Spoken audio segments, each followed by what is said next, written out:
Hey, Karan, it's just us in here now. Can you see it, the screen okay though? Yeah, I can. One quick thing I was going to say on slide two, if you want to change it, it's out of order of the main slides, where it says standardized test before letters of rec, and the way we have it in the slides is letters of rec. Okay, yeah, I'll change that real quick. All right, I'm going to mute myself then. Can you hear Brody? No, I can't hear him. Okay. Like I gave him like a purely like bone chew toy, so it shouldn't make much noise, but I just want to make sure. Cool.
Hello, everybody, and welcome on in.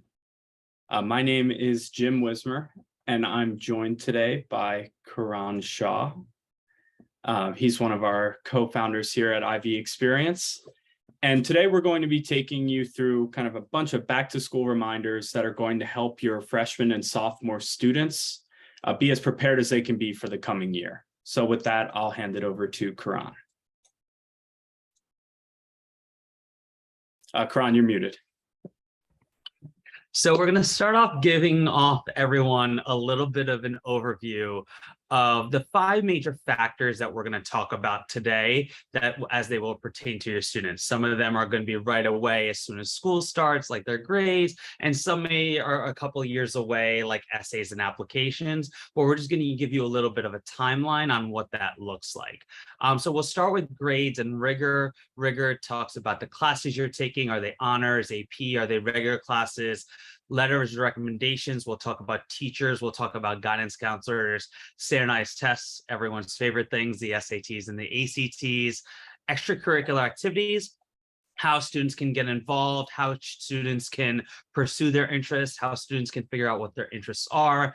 And then finally, at the end, we'll touch on the essays and applications, as I mentioned, just kind of on a surface level, what to expect when you get to that time in a student's junior year. But Jim's going to start out talking about the grades and rigor. All right, so before I jump into it, I just want to say, we want this to be as interactive as possible. Please use the Q&A function or the chat feature on Zoom to ask any questions you have. We're going to reserve time at the end to just make it kind of an open-ended, any questions you have about your high school experience or preparing for eventual college admissions, anything you've heard in the news lately around college admissions. We're happy to answer any questions that you have about essentially, as freshmen and sophomore students, what you can do to set yourselves off on the right foot in high school. So from the standpoint of a college, and we're going to be using the word college a lot tonight, I just want to emphasize, the most important thing in high school is actually having a good high school experience. At the end, if your goal is college, you will end up going to a college and you will have a great experience there. But the idea here is that if you're thinking about kind of, looking back on your high school experience in a few years as you're applying to college, oh, I wish I could have done this or that better. The idea is we give you the knowledge and power today to make informed decisions so that later down the line, you're happy with the choices you made and you're able to apply to college confidently. So grades and the rigor of the courses that you take are by far the most important factor in this entire process of applying to college. There is no substitute for performing well in the classroom. So it's really important for students to get off on the right foot. And what I mean by that is, from a freshman's perspective, you're entering high school for the first time. I know middle school is a very challenging experience with the pandemic in the middle of it. And the idea here is that you want to make sure that you're building good habits, getting into a good rhythm with your courses. Now, it's important to note for students that are thinking eventually that they might be targeting some of the most selective schools in the country, and I'm talking like, your Ivy League schools, Stanford, MIT, really selective schools with a very low acceptance rate. It's important to remember that it is very hard to get in those schools if you have Bs on your transcript. So I don't mean to say that a B grade is the end of the world, and there is a college for every student. So, I certainly don't think every student should be trying to apply to that most selective tier of colleges. But I do want to make it clear just that if you are applying to those colleges, it is important that your academic record be as pristine as possible. So the other thing to kind of keep in mind as we talk about grades today is that you have essentially record grade inflation going on pretty much over the past decade. So this is a study that was performed by ACT, and it traces students' composite ACT score. That's the overall score, equivalent to an SAT score out of 1,600.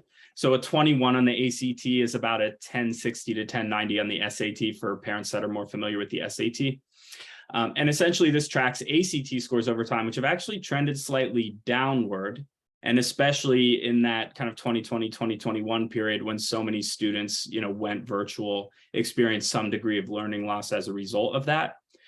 But tracking that with high school GPAs at the same time have gone up. So we're seeing a lot of grade inflation nationwide.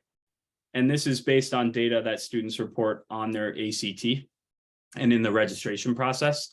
So essentially, what we're seeing is that students are having an easier time getting an A, which essentially boils down to, following instructions, handing things in on time. A lot of teachers allow for retakes of exams and things like that. While at the same time, their actual college preparedness in terms of ACT scores is trending slightly downward as a country. So in other words, making sure that you have those high level grades is going to be more important than ever when, more students than ever are applying to college with that A average. So a couple other notes on grades and rigor. So I know there's at least one sophomore family in here who's thinking, my student had a really rough transition to high school for whatever reasons. They could be personal, mental health, etc. The freshman year was really tough and they did not perform as well as they could have in the classroom. It's important to remember that colleges care about looking at a trend on the transcript. And that means that GPA isn't the end all be all of the description of your grades in your courses. If you don't do very well freshman year, but you're able to bounce back and get a little better every year, and then junior and the beginning of senior year are your best years, that's a really good sign to colleges, because a college knows that junior year you is much more similar to college student you than freshman year you was. So essentially having that growth mindset, realizing that, just because you didn't do as well as you could have in 1 year of high school, that doesn't mean, it's the end of the world or anything like that. It just means do your very best from here. If you can show that upward trajectory, colleges are going to be happy about that. The other thing I'll say, and this is something we hear from families all the time that they wish they had known earlier on in high school. Think about your math track now, because essentially if you're trying to apply to competitive programs in STEM areas, and this is particularly true of engineering, you'll really need to have calculus by your senior year. So think about, based on what math class you're in freshman year, take a look through the course catalog at your school. Would that get you to calculus by at least senior year? If you're, applying to the most selective engineering programs in the country, you're going to want to be taking calculus as a junior. There are various options to get ahead in a math class. Some of our students will take it over the summer. Again, this is not something everyone has to do by any stretch. But if you are a student who knows they want to be an engineer, parents, if they've just, never been able to put the Legos down, so to speak, as a kid, then you want to be thinking about this kind of thing now, because it's really hard to take pre-calc over the summer. It's quite difficult to take algebra 2 over the summer, but it's easier than pre-calc. It's sort of like every level up you go in math, it gets that much harder to kind of skip a year or catch up, if that's something that makes sense for you. Okay, so next I want to talk about course selection more broadly. So course selection time is really going to take place around the new year. Some schools will do it a little before, some a little after. But this is the time where you're essentially setting your courses for next year. A lot of you sophomores are going to be given the option to take AP courses as juniors. You might, freshmen might be having the option to take them as sophomores. But we see a lot of our students take APs for the first time junior year, some first time sophomore year. Some schools offer them to freshmen. It's not as common. But the important thing when trying to kind of weigh what courses to take the next year of high school is that you want to be challenging yourself. At the same time, you need to be setting yourself up with a course load that's going to allow you to be successful. So kind of a good rule of thumb is, if you were thinking about taking, say you're going into junior year, you're thinking about AP physics versus a high level or honors level physics. Well, if AP physics is going to be your most difficult course, that it's going to take more time than any of your other courses, that in itself is okay as long as you're up for that challenge. However, if AP physics is going to take up so much of your time that you end up having to sacrifice the amount of time you're able to put in your other courses, your grades in other courses might start to suffer. You're losing sleep. You're not able to engage in the extracurricular and personal things that actually bring you joy in your life, and your mental health suffers as a result. That's the point at which it's time to, hit the brakes, think about dropping that AP physics course and pushing yourself in other ways. And especially early in the year, and this may go for this year too, if some of you are already pushing yourselves with a very difficult course load, it is better to switch levels earlier in the year. Because then you're kind of better aligned with the course for the rest of the year. And often it won't even show up on your transcript that you were in the other course for a period of time. Whereas if you wait longer into the year, it would show up maybe that you had a marking period in the AP course and then drop down. Colleges don't need to know that. So you want to make the decision sooner rather than later if you do decide that changing a level of a course is something you want to do during the school year. The other thing I would be remiss if I didn't say is just that students who are expecting, again, to apply to that very top tier of schools, and I know this isn't everyone, but you're going to be expected to take the most challenging courses available at your school if you want to be a competitive applicant at those schools. And I'm talking, again, your kind of Ivy League type tier of schools. If you're aiming for those, then you really want to be taking the most challenging course load possible. Okay, now, looking ahead to spring here. So I know this might sound a little strange to say, but you really do want to think about the end of the year at the beginning of the year. And what I mean by that is essentially the more prepared you stay in your courses and the more on top of it you are throughout the year, the easier it is to prepare for final exams at the end of the year. I can't tell you how many times we'll have parents reach out to us in May, finals coming up in June. We have a student who's way behind on the material in the course. Of course, we'll do absolutely everything we can to support that student with academic tutoring and get them caught back up. But I can tell you with the rest of the demands on a student's schedule in the spring, all their other final exams, final papers, final projects for different courses, it's very hard to do a lot of catch up at the end of the year. And the more work you put in throughout the year, the easier that end of year transition is going to be. It's always going to be a lot of work to get ready for a big cumulative exam, but it's less if you stay on top of things throughout the year. If you feel like you're falling behind, step one is always contact your teacher for assistance. Chances are there's some, study hall or time during the day, you're able to go in for a little extra help. If that's not an option, or if you don't feel like you have a very good relationship with your teacher to be able to do that, a study group with friends is a great idea. Getting together to do your homework together so you can help each other with difficult problems.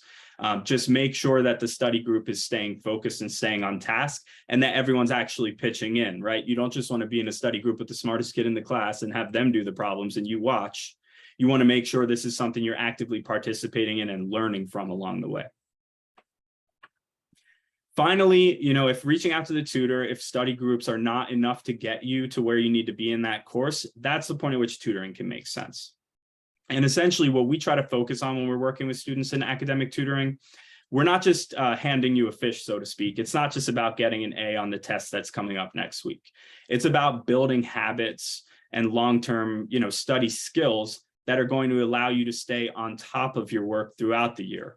The best feeling in the world as a tutor is when a student doesn't need you anymore, because that means you've given that student the tools to succeed on their own. Now, that doesn't mean we're going to try to drop off the face of the earth at any point. We're here as long and as often as you need us. But the idea is to build students into the independent learners that they'll need to be once they get to college. When it comes to something like AP exams, a lot of the tutoring can sometimes be around the format of the test. I won't bore you too much with those details because they won't be relevant until the spring and certainly not as much for freshmen and sophomores. But the most important thing I can say is just be proactive and not reactive when it comes to academic tutoring. And that means, the big rush of academic tutoring requests we get every year is October. Why? Because the first exam grades come back in October. And so we get calls from parents, oh, my student failed their first, math test, their first history test, whatever the case may be. You can bounce back from one bad grade. It's a lot easier, though, if you realize that you're in over your head, you're struggling with the material, be proactive about reaching out for help and, start those grades off strong. All right, so now moving on to the second part of the 5, which is the letters of recommendation. So students are going to need to get letters of recommendations from their counselors, teachers, depending on the school, and we'll get into the details of what kind of recommendations that they'll need. But the idea is, why are letters of recommendations important? It's the part of the application where other people can talk about the student in ways that the rest of your application won't show. They can see admissions officers can see grades, they can see test scores, they can see these quantifiable figures, but they can't talk. They don't talk about the student themselves. Are they sensitive? Are they good communicators? Are they open to collaboration? Do they have compassion? These are all qualities that your students possess that these letters or recommendations will be able to highlight. And so you can talk about the teacher or counselor may be able to talk about how students grown over the years, or how they've changed over the years, or how they adapted or dealt with certain challenges. And so this is where you get some of those qualitative factors in place onto the application from educators and from the students' counselors who have known them for a year or possibly multiple years. So the people that will be writing these recommendations are your students' teachers and their guidance counselor. So first, let's start with the teacher side of things.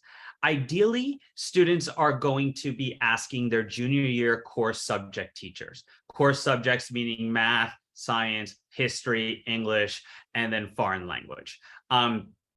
If they do not have great relationships with their junior year teachers, and I know they're in freshman, sophomore year now, and there's a reason we're talking about it now, is that students should start learning how to build these relationships early, particularly in situations where they might have the same core subject teacher for multiple years. Your 10th grade math teacher might also be your 12th grade math teacher. Your 9th and 10th grade Spanish teacher might also be the AP Spanish teacher. And these are individuals who may be able to see your student grow over multiple years, to change as a student, to grow into a leader, to grow into themselves.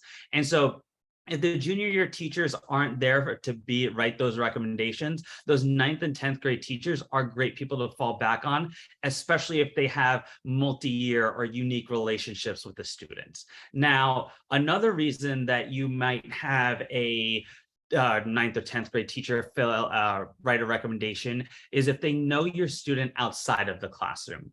What I mean by that is maybe the 10th grade geometry teacher also happens to be the track coach that your student for the track team that your student's on.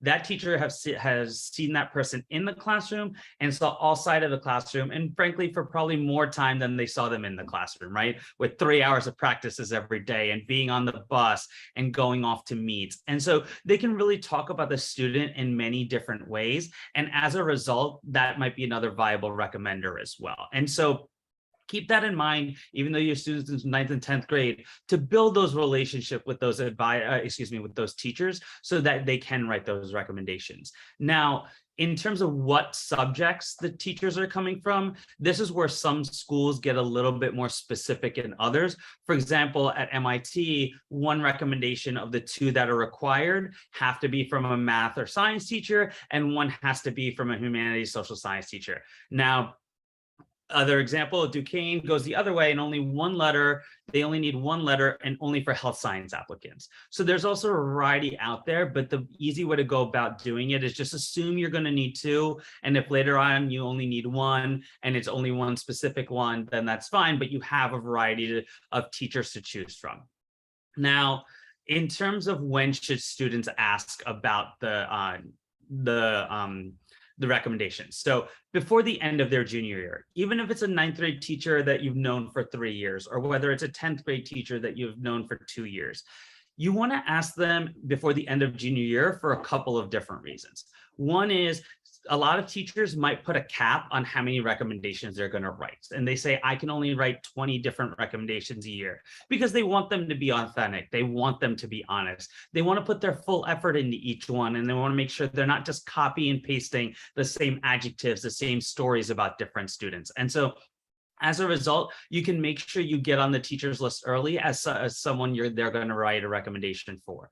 Furthermore, you just give teachers time to write it over the summer, right? Just like you have some summer work over the summer, at least in terms of the school, the teachers might have a little bit less going on. They're not in school from 7:30 to 3:30 every day, right? And so you want to give them that time during the summer to write it. You don't want it to be a last minute thing from them.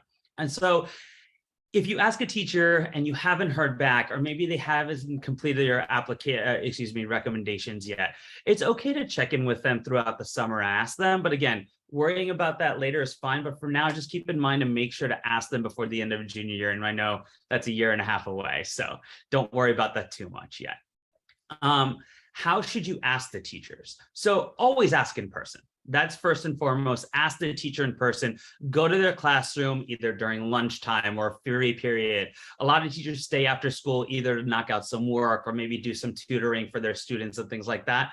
Go in person and ask the teacher in person. It's the best way to do it. It's the most honest way to do it. And you could, like, again, hopefully you get the answers that you're looking for. But again, you're showing the authenticity and asking for them. And it's not just like you're randomly emailing a bunch of teachers hoping for the best. So build that personal connection with them. Also, follow up with an email talking about like what colleges you're applying to, what your deadlines are going to be for those schools, what the deadlines are going to be for them to complete their recommendations, and also just thanking them once they've agreed to do it. Some counselors, some teachers may even ask for something called a brag sheet. So this is something a lot of guidance offices hang out, which is, for lack of a better word, a high school resume, just in a less formal form. So it talks about the students' activities inside of school and outside of school. It talks about some of their accomplishments, any awards that they've won, right? And so with that being said, like, it's a way to teacher to get know a little bit more about the student than what's just gone on in the classroom, how they've done in just the kind of limited amount of time that they may have seen them if they're just kind of a classroom teacher for them. And so if your guidance counselor has that, or if you have one that you put together on your own, it's okay to provide a brag sheet just so you know that, just so the teacher has all the information that they can have while writing the recommendation. And again, yeah, so with that being said, handing out back up to Jim for standardized testing. Okay, so standardized testing, I know it's not everyone's favorite topic. It is my favorite topic. So I oversee all of our SAT and ACT test prep at Ivy Experience, and I work with our families to kind of put together plans to prepare for these exams. So let me just say, first of all, that at the very beginning of freshman and sophomore year, the answer for what you should be doing to get ready for these tests is nothing yet. The idea of this presentation is for me to give you sort of a timeline of what's coming when. So I don't want to put the pressure on, don't call me tomorrow asking to start SAT prep, because I'm going to tell you it's not time yet. But the idea here is like kind of get a lay of the land and get ready for what's coming. So it's important to start with kind of what is the point of standardized testing in the first place, which I think gets lost in a lot of the conversations we've been having lately with standardized testing. The number one reason colleges use it at all is because it helps them predict student success at that college. It's one of the most predictive factors you can possibly use to predict a high school student's freshman year GPA in college and their potential graduation rate at that college. So that's why colleges use those scores. It also allows them to compare students with the local context. So what does that mean? When you apply to college, something that will go with your high school transcript is a document called a school report. That school report will contain certain information from your high school that includes, among other things, average SAT and/or ACT scores from your high school. So it allows college admissions officers to see not just, what is your student's score compared to other applicant pool, but what is a student's score compared with where they come from. And it's finally important to just remember that this is one factor in a holistic review process that considers a lot of objective and subjective factors. So the objective factors would be things like GPA, the test score itself. The subjective factors are going to be things like letters of recommendation, essays, extracurricular activities involvement, that all need to be kind of evaluated in a qualitative way. These things all go into the decision of whether or not to admit a student. It's never just a test score that makes the decision. The test score can be a factor in your favor, of course, but it's never going to be the one thing, nor is any other one thing going to be the one thing when it comes to college admissions. So the big elephant in the room, and as I'm sure most of you have heard, or at least if you've been reading our emails, which I assume you have been if you click the link to register for this, is that the SAT is going digital. And this is going to be for both sophomores and freshmen. So sophomores, since it's more urgent for you, your junior year PSAT is going to be digital. If you are taking the PSAT as a sophomore, that's going to be the paper version of the test. So this year, if you're taking it in October, paper. If you're taking it next October as a junior, digital. Then starting March of your junior year, the SAT is going to be digital. Freshmen, your sophomore year PSAT, which of course is the same time as the current sophomores, junior PSAT, that's going to be digital right away. So for most people, sophomore year PSAT is kind of when the whole standardized test journey starts. If your school doesn't offer the PSAT sophomore year, by the way, it doesn't matter. It doesn't count for anything at all. The junior year PSAT really only counts if you can score in the top 1% in your state and qualify for national merit. So if you don't take the sophomore year PSAT, no big deal. I know a lot of our students do, so I'm just putting it out there. So this is for the SAT. If you are an international student, by the way, the timeline would be moved up 1 year. So that would be, if you're currently a sophomore, your PSAT this fall is going to be digital. Freshmen, of course, everything will be digital from an SAT standpoint. Now, let's talk about what actually changes. So the digital SAT is going to be shorter. So they're shortening it by about 45 minutes, which is a lot. The scoring is going to be the same. You're going to have 800 points in verbal, 800 in math for a 1600 overall.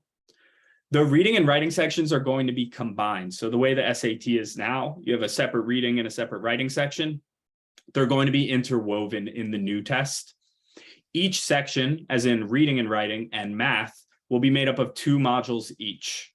It is an adaptive test. So any parents who took the GRE might know what that means. An adaptive test essentially means that your performance on the first module will dictate the difficulty level of your second module. So essentially you take the first module and then based on your score there, you'll either get a harder or easier version of the second module. And that will affect the kind of score range you end up in. The adaptive nature of the test, don't think too hard about it. At the end of the day, the best thing you can do to get a good score on these tests is answer the question in front of you correctly. And that's pretty much all you should be focused on, that and the time limit, which should not be too much of a factor because they're making it less of a speeded exam as well. Students have more time to finish. And then finally, a big change, the reading and writing section is going to be based on short passages. In the current version of the test, it's sort of a long passage, and then you answer 10 questions about it. The current format is read a short passage, answer 1 question about it, read a short passage, answer 1 question about it, and repeat that over and over again. So logistically, how is this whole digital SAT thing going to work?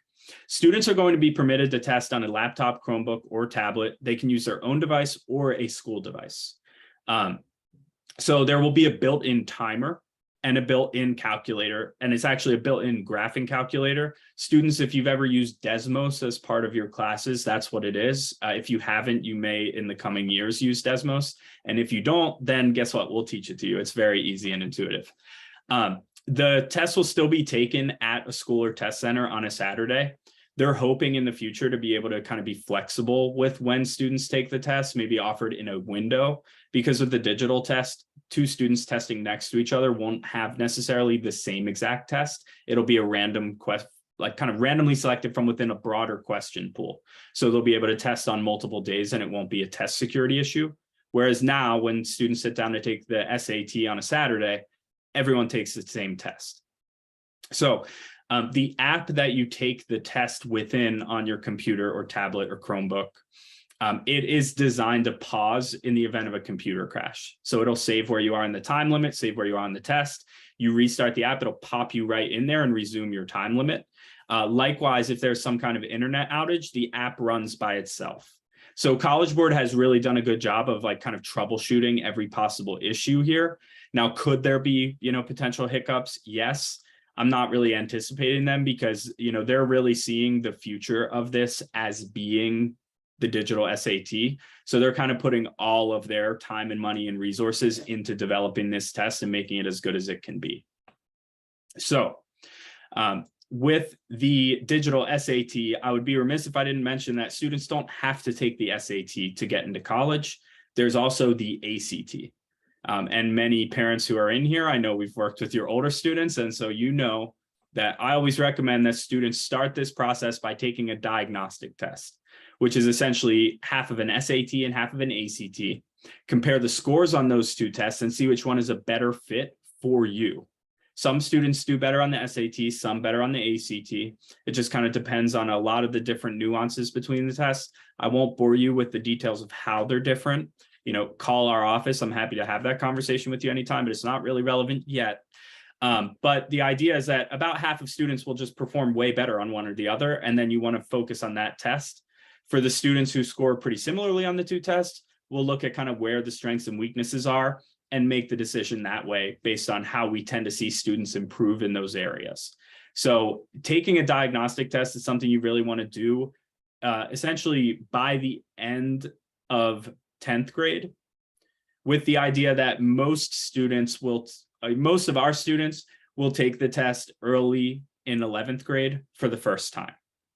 So the kind of ideal timeline would be prepare over the summer, take it early in the fall of junior year. That gives you a chance to take it a second time if you need to, or possibly a third. And then you're done by that end of junior year time, when things are going to get really busy with finals and AP exams and final papers and final projects. Junior year tends to be the most academically intense year of high school. And that is certainly its most true at the very end of the school year. So the one thing is that you need to have finished Algebra 2 and geometry by the end of 10th grade for that earlier timeline to make sense. If you're taking Algebra 2 or geometry as an 11th grader, by the way, if your school has an integrated math curriculum, call me and I can help you decipher what equivalent integrated math would be for Algebra 2 and geometry. But essentially, you need to have that coursework completed before you're going to do your best on the on the SAT. So that means that typically you're going to target the spring of junior year to take it the first time if you haven't had that math yet, because you really need to have that math to be able to do your best. So in terms of when you can take the test, so this is kind of a timeline I recommend based on what math class you finished, but you have options throughout the whole school year to take it. So when I say take it in the fall of junior year, for ACT, that could mean you have flexibility between September and October. So for instance, if you are a student that goes to summer camp and you can't start test prep until you get back from summer camp, then that means you target October. If you don't go to summer camp and you're around all summer, you might target September instead. The point is there's some flexibility to kind of like work this around your life and what you have going on. And I work with all of our families to kind of figure out which test dates make the most sense whenever they, have a question and want to run it by me. So of course, you're welcome to make the decision on your own. You don't need to run it by me, but I'm always here to bounce ideas off of and have that conversation if you'd like to. So the other important thing to note about standardized testing is that pretty much every college is test optional now. What does test optional mean? So test optional means you can submit test scores or not when you apply to college. You get to choose whether or not you submit them. This is not a new policy. Colleges have been test optional since the 80s. I think Bates went test optional in 1984. It used to be a small liberal arts school thing only. Now it's pretty much everyone in the wake of COVID. There are some schools that have gone back to requiring tests, such as, some of the Florida state schools, University of Georgia, University of Tennessee, and essentially, is basically most of the schools that have gone back to requiring scores are in the South. But when you can, you should still send a test score. So some colleges have released their data on their acceptance rates for students who apply with test scores and students who apply without them. From all of those colleges that have released the data, students who submit scores get in at a rate 20 to 140% higher than the students who do not submit test scores. Now, obviously, there's a lurking variable there in that stronger students are more likely to submit their test scores, but it does underscore the concept that essentially the best way to apply to a college to maximize your chances is to submit a strong test score that school would be happy to see. So that hasn't changed. And if you have competitive college goals, you're going to want to work to that test score being a good factor in your favor. So you don't have to submit it at the end of the day if it ends up not being what you want it to be. A lot of our students end up kind of picking and choosing which schools to send it to based on what their averages are relative to their test score. But the idea is that you want to be able to send it. So when I say submitter advantage, this is what I mean. So these are just most of the schools that have released data on their admissions rates with and without test scores. And so you can see that, 20% at Vanderbilt was the least advantage possible. And really, we might think that's only 20 because like the admissions rate is so low in the first place that there's just not that much of a difference. But when you look at these other schools, you're getting anywhere from that 20 to 120% bump when you're sending the test score. Okay, so like I said, how can we help here? Diagnostic testing is the number one thing. We do it for free. We do it for anyone. Definitely do diagnostic testing before you sink any money or your student sinks any time into test prep. You want to make sure that that investment of time and money is going to be going in the direction of the test that's most likely to help your student. The other thing is that we meet students where they are. So we don't have a kind of preordained curriculum that we take every student through. We look at the results of their diagnostic test and say, okay, you scored a 750 in math. We don't need to focus on much math. We're only going to focus on the hardest questions on the test and maybe strategies to avoid making silly mistakes, because that's the difference between, a 780 and an 800. Now that's one kind of student. We also have students who come to us who have a severe math learning disability and they're scoring in the 400s. Their prep's going to look a lot different. The point is, we're not taking those two students through this kind of set curriculum of you must both go through the same steps. We're meeting students where they are and finding the things that they need to focus on to raise their score. So we meet with students weekly. We have them do weekly practice tests, and parents are always kept up to date with the recap from the tutor after each session. All right, and then moving on to the extracurricular activities. So a lot of what Jim has talked about so far, the grades, the test scores, you can kind of think of as if a student's application is a folder, it's the front page. It's gonna be what the students need to, for lack of a better, be qualified for the school, for the admissions officer to open up their folder to everything else that's inside. But now your student's done all the academic work. They've gotten the good grades. They've taken the difficult classes. They've gotten the scores that fall into the colleges over 25th percentile, over 50th percentile score range. So now what? Now what differentiates the students from the students that get in and the students that don't? The students that have put in that extra work outside of the classroom, outside of the academic realm to qualify for these colleges, to get admitted to these colleges. And it's your extracurricular activities. So we're going to talk about what kind of extracurricular activities to pursue, how to pursue your interests. But why are they important? They're going to show the colleges what you're interested in, what you're passionate about, things that you like to do. What colleges want to see is that you're not just sitting at home playing video games, hanging with your friends. And again, do those things. It's high school. Do those things. Make sure you spend some time for yourself, and make sure you're relaxing, watching a movie, whatever the case may be for you. But at the same time, you still want your time outside of the classroom to be mostly productive. And here's how we're going to talk about it today. So first of all, the depth or breadth of your activities. So what's more important? Depth is more important. So in terms of quality versus quantity. With that being said, there are 10 activity slots on the common application where you can list different activities. And ideally, you have as many of those filled as possible, ideally with quality activities. So there's a variety of activities that can kind of fall within those things. They don't all have to be in school. They could be athletic or creative talent. So you could be on the soccer team or in the drama club. Intellectual pursuits. Maybe you're really interested in robotics or Model UN or something like that. Are there any social justice, civic engagement? Is there any community service you're passionate about? Are there any community service projects that you and your family have been a part of for years and years, right? What are those things that get you helping other people?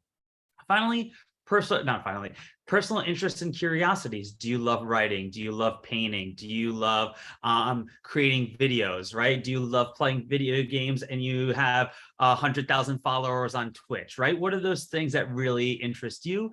And then finally, what leadership qualities have you cultivated over the years? What sort of mentorship are you involved in? Are you helping younger students? Are you tutoring 7th and 8th graders? Remember, these don't all have to be in school. They can be a job, they can be a hobby, they can be a family responsibility, they can be part of a community organization, they can be part of a religious organization. Do you teach at a Sunday school, something like that? So all of those things are going to be types of activities they can use to fill up those 10 activities. So where do you start? Well, the first thing is, what do your students like doing? And they should pursue those.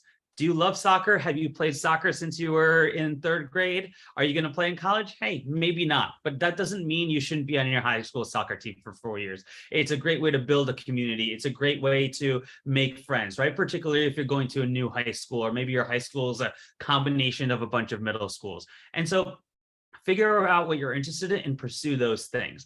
9th and 10th grade are all going to be about developing those interests. So I'm going to use myself as a little bit of example. So I was always good at math and science, and I always felt like that was something I wanted to pursue. And being in the robotics club was a natural way to do that, right? And for any student who might be considering math, science, and engineering, robotics makes a lot of sense. You get exposed to mechanical engineering, computer science, electrical engineering.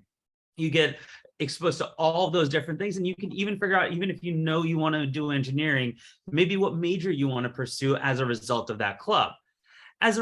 On the flip side, though, Model UN, I would argue, was probably the most valuable club I was ever a part of. It teaches you social skills. It teaches you to research about things that you don't always know about. You get plopped in a room with 200 kids that you've never met before, and all of a sudden you have to work with them, build coalitions, build groups. You learn how to be a leader. You learn how to collaborate with others, and learn how to compromise with others. So it doesn't mean that if you're an engineer, you shouldn't be doing debate or Model UN, or hey, if I want to pursue international relations, robotics is off the table or math club is off the table.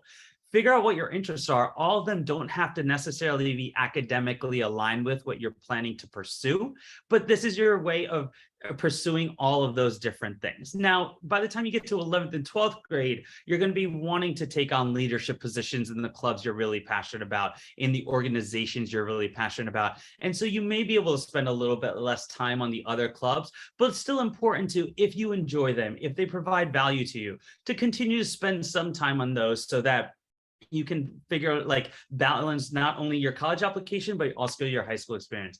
And finally, as I mentioned, like, all of these things, you may have just thought you wanted to be engineer, and then you find a passion for political science, and it may completely change your mind, and that's okay. You might change your mind again once you get to college as well. But this is the time to start figuring out what those potential options could be for you. Yeah, you might even graduate and found a tutoring company instead. Who knows? Exactly. Passion for, exactly, right? So Jim and I, neither of us did the tutoring major in college. And so Latin and biomedical engineering are two very different ways to get here. You know what I mean? So again, it's very much about just pursuing your different interests. But again, tutoring, whatever the case may be, wherever you end up, the skills you learn in these extracurricular activities are going to be valuable for that. So Ikigai is something Eric Carlin's TEDx talk is about. Eric Carlin, for those of you who don't know, is my co-founder here at I Have Experience. And for students, it's important to figure out a combination of these three things: what you're good at, what you enjoy, and what the world needs. And so these combinations of activities, and maybe some activities fall into two of these groups, and maybe some of the activities fall into one of these groups, but it's important to have a balance of all of them. And so we'll send out the link for the TEDx talk along with this, along with our presentation and kind of recap email as well. But to kind of think about them in these different ways makes a lot of sense. Maybe there's a community service project that involves working in a soup kitchen, and you've been in family going for years, but you're horrible at cooking, but you really enjoy it, and it's something the world needs, right? That's a great thing to have on your application. At the same time, maybe you're just really good at math, even if it's not your favorite thing. Maybe the math club is somewhere where you can win a lot of awards and shine, right? And figure out if math is a potential career path for you, even if math club isn't the most fun thing in the world. And so it's about finding different things that you can pursue. Now, 9th graders, especially, like, the first couple of months of high school, you don't have to commit to 5 clubs and be like, these are my 5 clubs for the next 4 years. What you can do is, hey, go to 10 meetings, go to 20 meetings, go to different places and figure out what's the vibe of the club. What's the club actually do, right? You may think Model UN sounds like a really cool idea, and you get there and you're like, hey, I don't want to write extra papers for fun, and I don't want to go to 4-day conferences where I like have to catch up on all my homework when I get back. This is not the thing for me. And that's completely okay. 9th and even 10th graders, even in 9th grade, you did maybe pursue a lot of clubs. Maybe there were still some COVID regulations at your school and just not everything was available. Hey, you kind of have a built-in excuse for not having as much in 9th grade, right? So now take that time at the start of 10th grade to do exactly what I just said for 9th graders. Go to a bunch of club meetings, go to a bunch of activities, and figure out what's really important to you and what you really like. With that being said, a couple things to do as you're doing all of this, and particularly throughout the years in high school. You don't need to keep a detailed journal of all this, but keep a rough idea of how much time you're spending on these activities, any awards you win, any honors that you get. The reason being is the Common App asks you kind of with a certain amount of basic information for each activity you're in. What grades you did it in, how many hours a week was it, how many hours, and then how many weeks out of the year was it. So your soccer team or your travel soccer team may be only 12 weeks out of the year, it might be 15 weeks out of the year, but it's almost 12 to 15 hours each and every week, as opposed to another club, which might be 40 weeks every part of the school year, but only 2 hours a week. So keep an idea of how long you're spending on each club and activity so that you know. If you have a summer job, right? During the summer, it might only be 10 weeks, but it's 40 hours a week. And so colleges need to know that how much your level of involvement in each of the clubs, so they can see how involved you are with those clubs. Other things, especially for sophomores, and last thing, and I'll get to this next one, is if you're at the end of your sophomore year, start thinking about your summers. Start thinking about, what am I going to do after sophomore year? Are you 16? Have you considered getting a job? Have you thought about pursuing something academically that might help you figure out your major and that sort of thing? And we'll get into college majors in a second, but it's about making your summers productive as well. Have fun. It is summer vacation. It's called summer vacation for a reason, but at the same time, have something productive just to kind of go along with it. So what should you do? Right? So do what you love, do not what seems oppressive. So what we mean by that is, if you find a club you're really passionate about, like, go for it. Even if it doesn't seem like the thing that's going to help you get further in your particular career, right? Like, the college is there for that. Worry about getting the best activity experience that you can for a variety of reasons, because when you then talk about it on your resume, when your college application, that passion is going to come out. Even in the activity description, it might be in your activity essays, right? There's a lot of colleges that ask you about an activity that's really important to you, that you were really passionate about during college. Great, that's awesome. That passion is going to come out in that essay. And so, yeah, it might not be the most productive club. It might not be the most like fancy sounding thing, but if it's something that you love and are passionate about, stick with it. If you find a new interest, say, I know you're in 9th and 10th grade now, say in the start of 11th grade, over that summer, you developed a new interest. It's still okay to start a new club in 11th and 12th grade, but make sure you're doing it for yourself, not just doing it for the sake of a college application. Okay, because the admissions officers can see through that sort of thing. So how can you engage? So build on things you're already doing. So we talked about your college activities making sense and things that you're passionate about, right? So if you, for example, are really interested in teaching, have you thought about anything related to tutoring or something along those lines?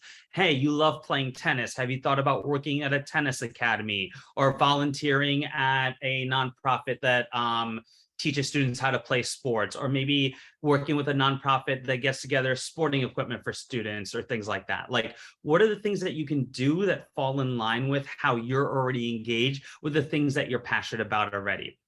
And remember, you just don't have to do what the schools offers you. Jobs are awesome. Jobs show a level of responsibility that oftentimes no high school club ever can, right? Like, your high school is probably never giving you a key to the high school. Your job may give you a key to open up every morning, give you that level of responsibility, and lock up at the end of the night if you're working a later shift. And so it can show a level of responsibility commitment that no high school club ever could. Volunteer. If I mentioned the Twitch streaming with 100,000 followers because one of our students had that before, and they failed to mention it to us for weeks because they thought it was not academic enough. But one doesn't just become a 100,000 follower Twitch streamer with and for Twitch streaming, for those that don't know, people watch people play video games, but that involves a level of marketing, promotion. Now you're getting paid. Now you're basically running your own business, right? And so I'm not saying everyone should try to do that particular thing, because that student is the exception, not the rule. At the same time, find the thing that you're passionate about and make it a part of your life. This could be organizing a book club with your friends. Maybe you have a study group in your history class and you guys really like particular subjects. Start a book club, right? Figure out a time to make your time productive, and it can be something social as well, like a book club, but make sure that it's important to you and that'll come across in your college applications. Now, as I mentioned a little bit earlier, college majors are also something that can fall in line with this. Jim, next slide yet. And so I know it's ninth grade. I know it's 10th grade. You don't need to know what you need to major in yet.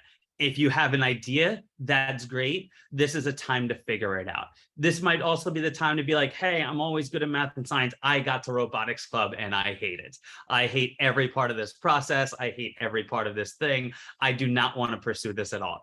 If the answer you got was this is not my favorite thing, that is completely okay, completely fine. Knock it off as a college major, but hey, maybe you like everyone in the club and you stick around in the club for a couple of years, but you're on the marketing team or you're on the promotion team or fundraising team, right? And so if figuring out what you don't like is just as important, particularly for a lot of the more competitive programs where they might ask you to commit really early to what your major is, right? You want to make sure that if you are committing to a program like that, you do really know, you've done your research, you've done your work to make sure that you've figured out what's best for you. Lastly, before Jim gets into essays and the applications and kind of just what to look forward to there, I know it's early. Many of you have probably never done college visits. Many of you have maybe never even been on a college campus. But over the next couple of years, particularly if you do certain activities like things that college hosts, robotics competitions, Model UN competitions, you might be on college campuses. Maybe you're doing a summer class in geometry algebra 2. Oftentimes they're using college facilities. Start to figure out what you like and what you don't like about colleges as you're in that atmosphere, particularly if it's during the school year and there's kids on campus. Is a large school the right school for you? A lot of kids grow up, most of the colleges they know or that they've heard of are either kind of the schools that are ranked in the top 20 or big football schools, right? Because they're the ones constantly on TV. And so with that being said, like you might say, hey, I want a big football rah-rah school. But if your 10,000 person high school seems overwhelming, having 50,000 people at undergraduates at Penn State is going to be really overwhelming, right? And so figuring out what that balance is for you. So I'm going to use the Philly area as an example. It's the one we use with all of our Philly area families. But start to visit schools, particularly if you're later in your sophomore year, to figure out what you like. Now, you don't have to be completely interested in these schools, but find 5 schools that kind of fit into these, for lack of a better word, college stereotypes, so that you can at least knock certain ones off your list before you start driving everywhere. So what we always recommend is Haverford or Swarthmore. They're small liberal arts schools, pretty campuses in the suburbs. You get an idea of, hey, this is a really fancy upgraded version of my high school, right? The variety of classes may not be as extensive, but the level of attention you get is going to really be there for you. The second one is Villanova. Villanova is kind of your standard medium-sized suburban school. You're close enough to Philadelphia where you can get there in 25 minutes. At the same time, your day-to-day life is going to have nothing to do with the city.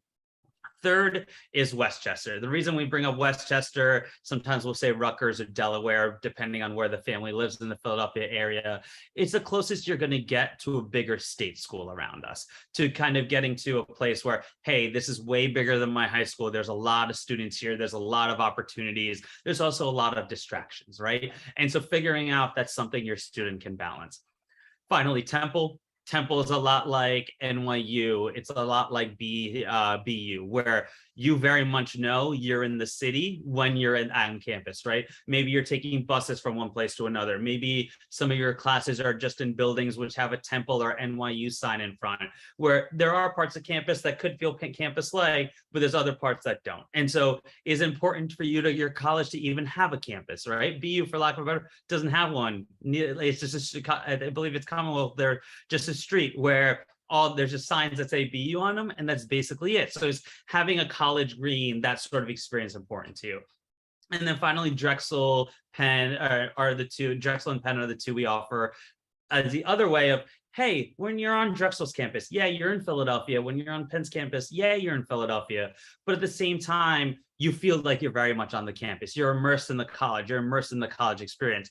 Yeah, you can take a walk a block the other way and see Center City. At the same time, when you're on campus, it is the campus experience at both of those schools. So figure out what the right experience is for you. What are the right experiences you're going to be looking for while you're at college? Do you want a co-op program where you have an opportunity to get some work experience while you're in college? Do you want to study abroad? Do you want to do research? Different schools are going to have very different opportunities. And the earlier you start to try to figure that out, the better off you're going to be when you start to do your college visits in your junior year. And then when you and your family may take that 5-hour drive or that 5-hour flight to go visit colleges, you're doing it with an idea of as educated college tour people who have gone through experience, who know what it's like, and they know what they're looking for, that when they get there, they can really figure out whether it's the right fit for you. And then Jim, kind of moving on, the college essays. Sure. So the first thing I want to say about college essays is that, again, kind of like standardized testing, but even more so, this is so not a priority right now. The goal is just, know what's coming when. And I say that especially because every year we book up with the number of students we can take on a little bit earlier. We're really strict about capping the number of students we can work with in a given year on college essays and applications, because you need to be able to give that student that individual level of attention to help them make those applications and essays as strong as they can be. So we booked up this year on August 15th. I've spent 2 weeks telling people, no, sorry, we can't help you. And these are, seniors that didn't think about it until this minute.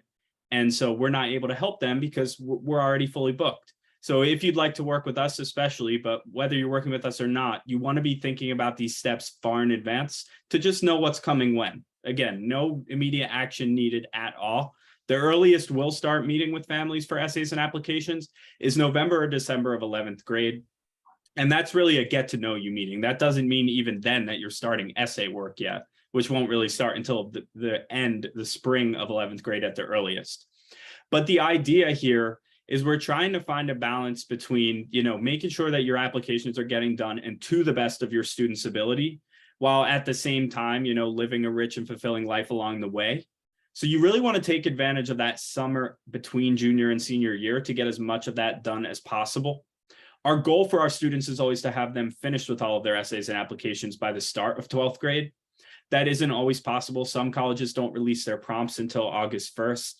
But there are enough colleges that don't change their prompts year to year and that do release them earlier in the summer that a lot of our students will be done by Labor Day. And they won't have anything to worry about in senior year. They can focus on, getting their best grades early in the year, because colleges will see those beginning of senior year grades, and just be carefree while all of their friends are like stressed and, pulling their hair out. Lucky them that they still have it. The important thing to ask yourself, like in this whole process, is like, what have why did you work so hard these past 3 years? You want to make sure that these essays and applications channel that and communicate it effectively to a college. And just remember that, those senior year grades are going to be seen. So again, no immediate action needs to be taken on college essays. But essentially, the way that we work with students is that we coach them through the process from start to finish. That means going from, I have no idea what I'm going to write about, all the way to the submit button. And actually, even past that, when students get their decisions back, we're going to talk to them. Hopefully that's a really triumphant, yeah, awesome, go, great. But every student applies to Reaches, and we're there for the difficult decisions as well. If your student gets waitlisted or deferred, waitlist means essentially that the college says we might let you in off the wait list. We have to see which students do and don't enroll. That process can drag on for a little while. And there are certain steps students should take if they do get waitlisted or deferred. We can help them with that in terms of like how to communicate with the college at that point and make sure that, either you do still want to be considered or you don't. The important thing for us is that students write the essays and do all of the work here. We provide our guidance and feedback along the way, but we're not touching the actual words on the page until the final proofread, where we're making sure nothing's incorrect from what that student wrote. It needs to be their voice and their work. And, Karan mentioned earlier, if you're just in a club, to go through the motions and put it on a resume, colleges can see that. They also know when a student's essay is not theirs, and it's of the utmost importance to us and our integrity that, students are the drivers throughout this entire process, again, with our expert guidance along the way to make sure they're doing it in the most effective way for them. Okay, so I want to just quickly recap kind of what are your main goals for the end of freshman year, and we're going to do sophomore year on the next slide. So number one is acclimate to high school. Get in, get comfortable, get used to it, build good habits, and focus on getting those great grades. The best thing you can do from a college admission standpoint as a freshman is get awesome grades, the best grades you can. The second most important thing is start exploring those extracurricular interests, and you are building a resume, but really you need to figure out what are you actually going to be happy putting your time in over the next 4 years. So those are the three most important things. Get comfortable in the environment, do as well as you can academically, and start putting out those feelers and seeing what there is in the extracurricular world. Sophomore year, it's pretty similar. Grades, grades, grades, most important thing. Exploring those extracurriculars, just as important. And you might even start to kind of crystallize which ones are not worth your time and you want to drop them, and which ones are worth your time and you want to start kind of digging in deeper and maybe thinking about running for office as a junior or something like that, like president or treasurer of a club. The big difference is, rather than being acclimated to high school, you need to start thinking about your plan for SAT and ACT test prep. The goal in sophomore year is to leave sophomore year knowing when you're going to prepare for these tests. You're not preparing for them during sophomore year, unless perhaps you're a Division I athletic recruit, in which case give me a call. We'll talk about your timeline. It's different from everyone else's. But those and really, really, really advanced students are the only ones who should really be prepping sophomore year. Everyone else's goal is just figure out SAT versus ACT, pick a test date, go into the summer with your eyes open, knowing what your plan is. All right, so thank you all so much for joining us tonight. We'll open it up to Q&A now, so please type any questions you have for us in the chat or in the Q&A feature. We're happy to answer them. So we'll stick around for a few minutes here to answer any questions that you have.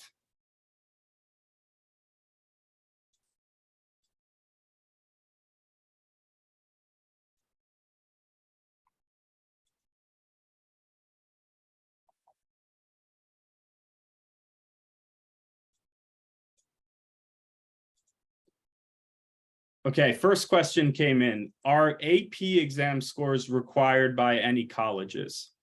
So I alluded to APs more from the standpoint of, most students will be taking them in future years. Not every student's going to be taking them as a freshman or sophomore. When it comes to AP exam scores, they can be considered for admissions. It's up to you whether or not you show them to the colleges that you apply to. So in other words, pretty much every college is test optional when it comes to AP scores. So in the Common Application, you would what's called self-report them. So there's a difference between self-reporting, meaning you put in the Common App what your score was, and then sending an official score report. Sending the official score report is something you're going to have to do in order to get college credit for those APs down the line, if that's something you're going to do. And we can talk more about that at another time. But if you self-report your AP scores in the Common App, then they'll be able to essentially see, what those scores were. So if you don't do well in an AP exam, usually that means kind of never send a 1 or a 2, always send a 4 or a 5, and a 3 is kind of, sometimes you would send it, sometimes you wouldn't. At the time you have those scores and you're making those decisions, just, send me an email and I'm happy to kind of talk it through with you. All right. Jim, actually, one more thing with that, a common question that we get that's often related to that is, how many APs should my kid take? My kid will have 7 APs, and should they have 10 or 12, or should they have 3? What's the right number? And the answer to that is, it really depends on your high school and where you're applying, right? There are some really competitive high schools that offer 0 APs. And their kids every year are going to top tier schools because the admissions officers know that their honors chemistry class might be harder than an AP chemistry class. And so if you're applying to those top tier programs, you want to make sure that you are taking the toughest classes at your high school, but there's no definitive number that you need to have on your college application, regardless of where you're going to high school, that have to be on there for you to be considered for a particular college. Yeah. And then the other kind of caveat there is, so I mentioned the school report that gets sent with your transcript so that colleges can see the average SAT score at your school. That school report will typically also show what AP courses or IB courses are offered at your school, so that colleges can kind of compare the transcript with what's available, so that, if you're worried that your student only took 3 AP courses, but your school only offers 3 AP courses, that's not going to be a factor against them. So Another question we got, is there a difference between a 35 and 36 ACT score? Or in other words, should a student with a 35 retake the ACT to try to get a 36? In most cases, I would say the answer is that the difference between a very, very high score like 35 or like a 1570 plus on the SAT and the actual perfect score of 36 or 1600 is definitely overrated. In other words, it looks shinier than it matters to colleges. So a very, very strong score is really going to help you. The one kind of caveat there is it might depend on where you're applying within a university. For example, if you have a 35 overall, but math is the weakest score and you're applying to an engineering program, then you might want to retake it to raise that math score. If that math score is only like a 33, say, but the overall score is a 35 because it's the average of those 4 section scores if you did really, really well in the other sections, but math was bringing it back and you're applying as an engineering applicant, then I would say 33 math, it's going to matter to raise that. But for most students, a 35 is not something you need to retake. And honestly, if you're not in that caveat situation, you can spend your time, you're better off doing something else and spending your time doing that, pursuing extracurricular activities, getting a job than the hours you'd be spending on test prep, because that's going to strengthen your application more than that single point on your SAT or ACT will. Most of the top tier schools, they say this every single year, is they can take out however many students they admitted and take the very next set or the very next set after that of the same number of students, and their average GPA and average SAT, ACT score doesn't change. Grades and test scores are the most important thing. They're on the first page of the application. Once your application's opened, they matter the least. Right. Okay, another question here. If I took an AP class over the summer as a freshman and did not feel comfortable enough in my freshman year to take the AP exam, do I need to take the AP exam sometime over the next 2 years, or will colleges assume I took the AP exam and received a bad score? So you don't need to take the AP exam in this situation. If you took it over the summer, I guess the question would be, is it on your high school transcript?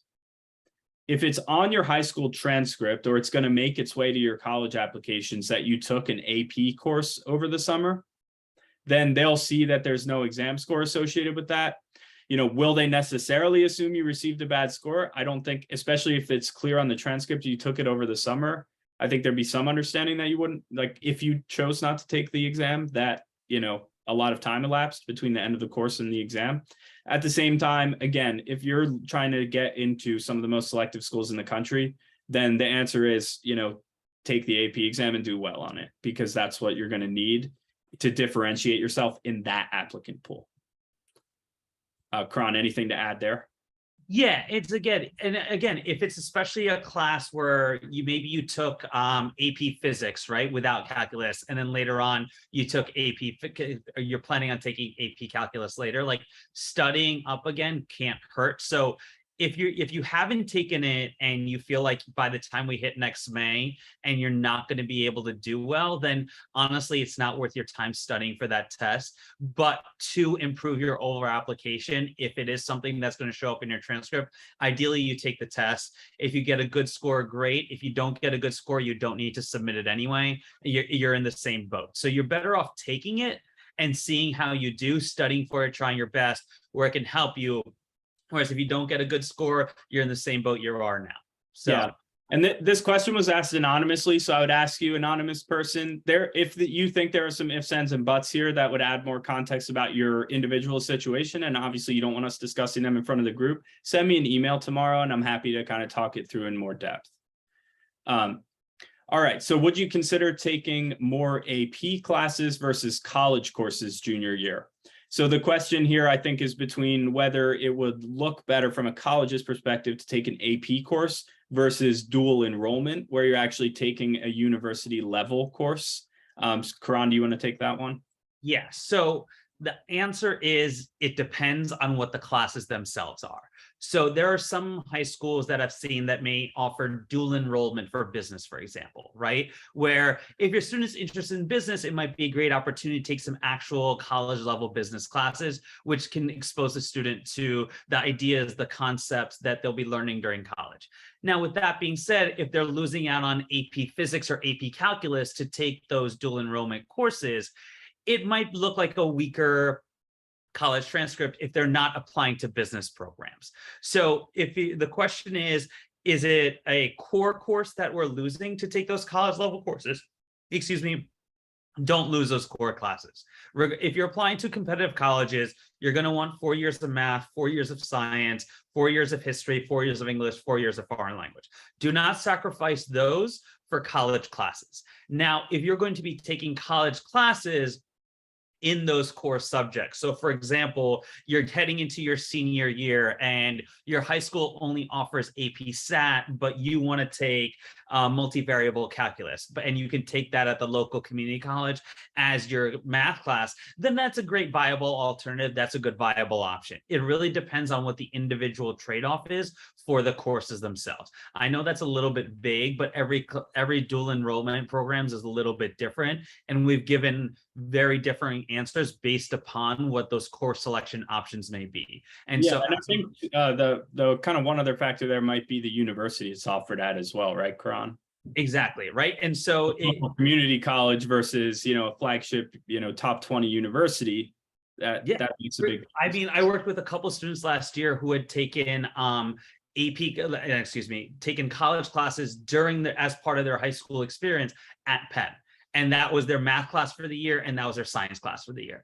That's obviously going to hold a lot more weight than maybe a community college may, just because, again, the people who are in the classroom, the people who are teaching the courses, like, they're just going to hold a little bit more weight across the country, and people will know what those things are quantifiably. And even if you're taking them at Rutgers or Delaware or Westchester, they're still going to hold more weight than a community college, because for a college admissions officer, while they learn a lot about high schools, they're not going to be learning a lot about every single community college, right? And so they're not going to know how difficult a particular college course may be at a community college and what their equivalent looks like at the high school, but they know what AP chemistry is, and they know what the AP chemistry test is, and they know what a 4 or 5 on that test means. And so I know that's a somewhat roundabout way of saying it depends, but it truly does on the college, the type of course, the subject matter, where they're taking it, how well they do that sort of thing.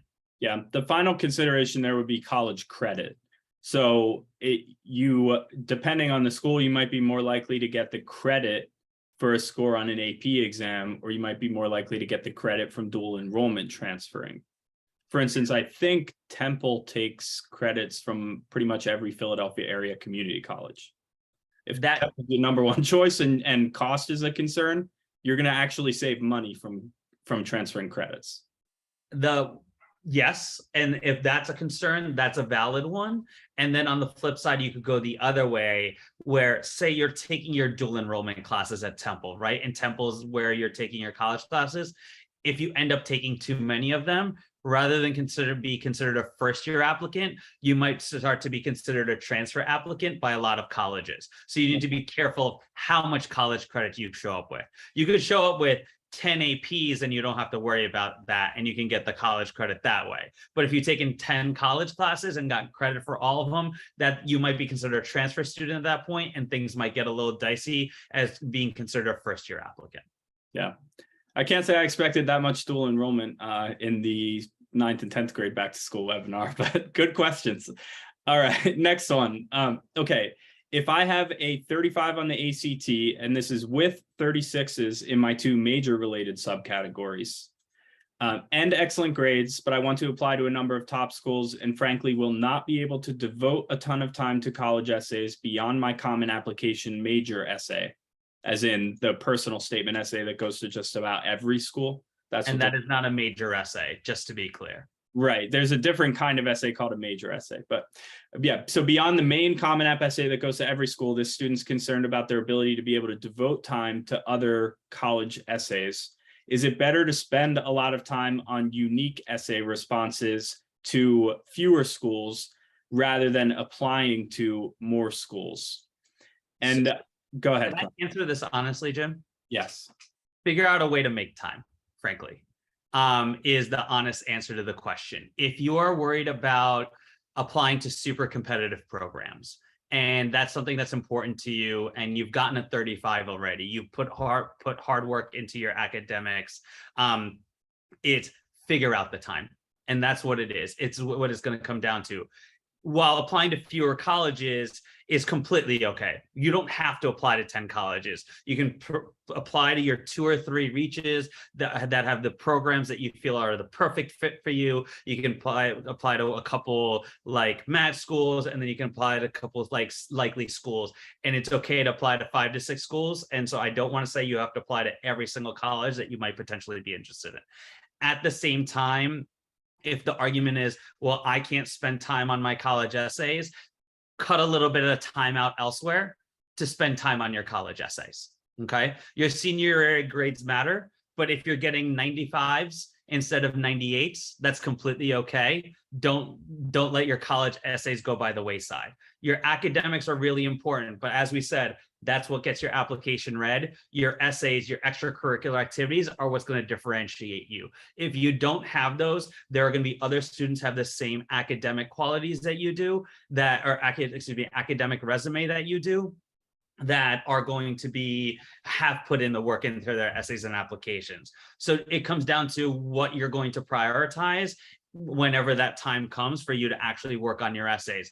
And as Jim mentioned, you can get started early. We have a bunch of kids who are like completely done with their essays already. We have kids who are done with their personal statements even before the school year started. And just to be clear, in your personal statement, you're not going to be wanting to write about your major unless your colleges that you're applying to don't have additional essays. You don't need multiple essays about the same subject. And frankly, Common App essays about personals, the majors, and if you have other essays, there needs to be another story about you that's not told on the rest of your application.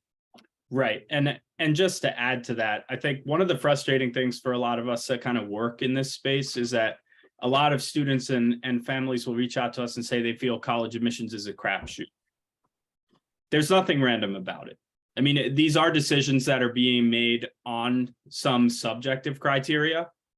But the fact of the matter is, if you're mailing it in on a school-specific application essay, with the, why do you want to go to Penn specifically essay? If you mail it in on that essay, that's the easiest subjective decision of that admission officer's life. You didn't try on the why do you want to go to Penn essay. That's the easiest no that they're going to give out all year. So, don't make it easy for them to say no to you, or just don't apply to that school if you're not interested enough to put in the time and the effort on that essay. All right. A lot of great questions here. Thank you so much. As I alluded to earlier, if you have more specific questions about your student in particular, please reach out to them. If you just have a quick question or something like that, often we can answer that via email. If you'd like to have a more in-depth meeting to kind of talk through your student's entire situation, sort of all of those 5 factors we talked about at the beginning of the slide and what you can do to optimize those, we do offer hourly advising meetings where you could meet with me or Karan for an hour of our time and just kind of talk through all of those factors, setting up for extracurricular success, course selection for next year, and things like that. So if you have highly specific questions and concerns and want to really dig into the particulars of your situation, which I understand are not questions people always want to ask in an open forum, then please reach out and we're happy to talk. So thank you all so much for coming out tonight, and I hope you guys have a good night. Take care. Have a good night, everyone.